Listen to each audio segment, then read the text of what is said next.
Tina Fontaine's family and friends wore red ribbons as they walked into court. For the first time since her body was pulled from Winnipeg's Red River, they heard her voice. I like to report a blue truck that was stolen earlier today. A 911 call reporting a truck stolen, allegedly by the man on trial for killing her. Do you know who stole it? This guy named Sebastian. The Crown says Sebastian is 55-year-old Raymond Cormier, charged with second-degree murder, alleging he wanted to have sex with 15-year-old Fontaine, then killed her after finding out she was underage.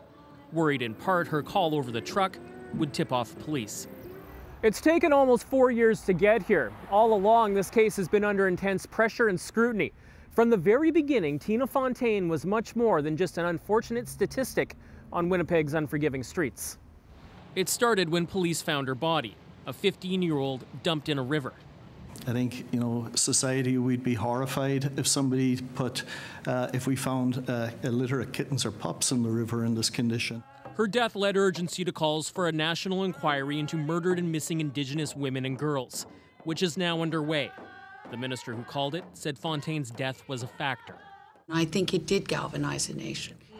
Nahani Fontaine is a Manitoba NDP MLA and MMIW activist. It was a moment for certainly all of us here in Manitoba, but for everybody across the country to really get a more intimate understanding of the reality and the crisis.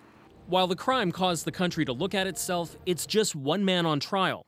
What's unclear is just how strong the case against Cormier actually is.